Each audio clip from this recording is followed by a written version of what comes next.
Hi hello welcome to post 360. నేను మీ మురళీ రాపల్లి.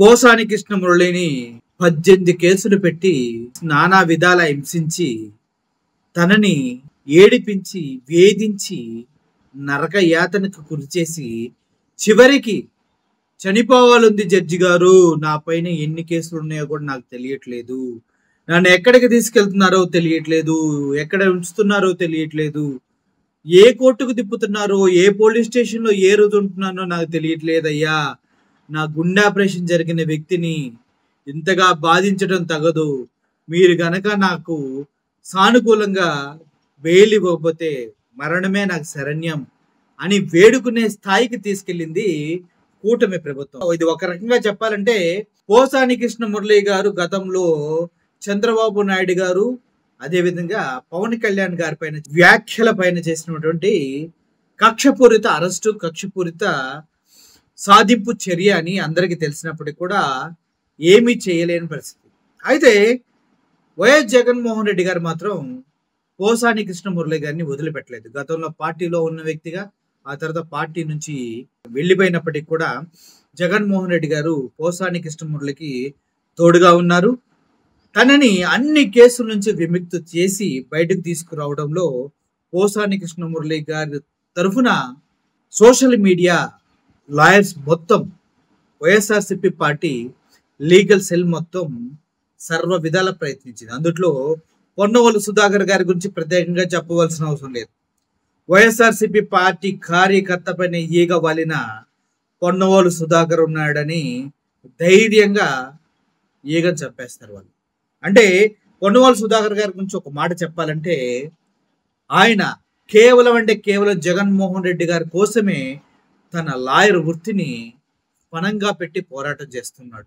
తనతో ఉన్న టీం మొత్తాన్ని కూడా ఏకదాటి మీదకి తెచ్చి వైఎస్ఆర్సిపి పార్టీ లీగల్ సెల్ అంటే చాలా చాలా పవర్ఫుల్, ఎంత వరకైనా వెళ్తారు, ఎంత దూరమైనా వెళ్ళి వాళ్ళ కోసం పోరాడతారు అనే విధంగా వైఎస్ఆర్సిపి పార్టీ కార్యకర్తలకు, సోషల్ మీడియా యాక్టివిస్టులకి, నాయకులకి అండగా ఉంటూ ఎవరిపైన ఎటువంటి కేసులు పడినా ఆ ప్లేస్లో నేను వస్తున్నా, నేను నీకు భరోసా ఇస్తా, నేను నీకు తోడున్నా, నువ్వు వైఎస్ఆర్సిపి పార్టీ వాడివైతే చాలు, ఒక్క రూపాయి ఖర్చు పెట్టద్దు, నేను నా శ్రమని, నా విద్యని, నా సర్వస్వాన్ని వడ్డి జగన్మోహన్ తరపున నువ్వు పోరాడుతున్నావు కాబట్టి నీ పక్షాన నేను పోరాడతా అంటూ సుధాకర్ గారు అంటూ ఉంటారు. సో ఇప్పుడు పోసాని కృష్ణ మురళి గారు ఉన్న 18 కేసుల్లో బెయిల్ తీసుకొని రిలీజ్ అవడం జరిగింది.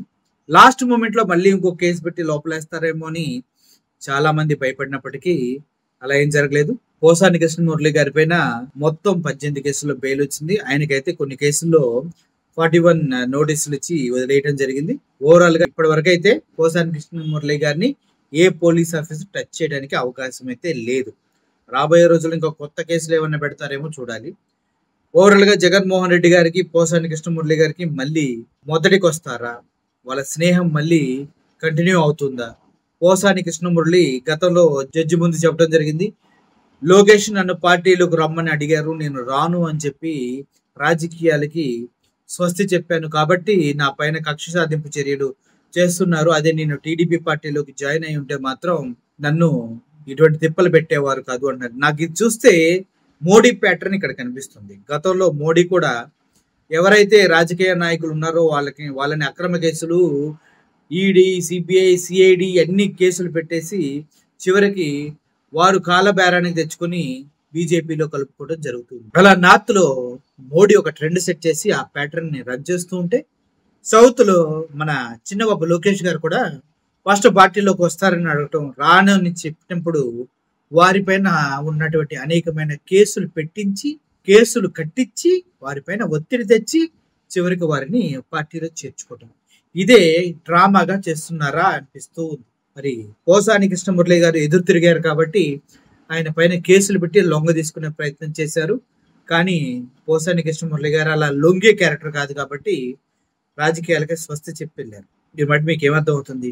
పోసాని కృష్ణ మురళి గారు ఏం మారలేదు, జగన్మోహన్ రెడ్డి గారితో కలిసి మళ్ళీ ఎలక్షన్ లో ముందుకు వస్తారు అన్న వార్తలు అయితే బయటకు వస్తున్నాయి. ఇదే కనుక జరిగితే ఈసారి పోసాని కృష్ణమురళి గారిని కంట్రోల్ చేయడం పవన్ కళ్యాణ్, చంద్రబాబు, లోకేష్ ఎవడి వల్ల కాదేమో అని అనిపిస్తుంది.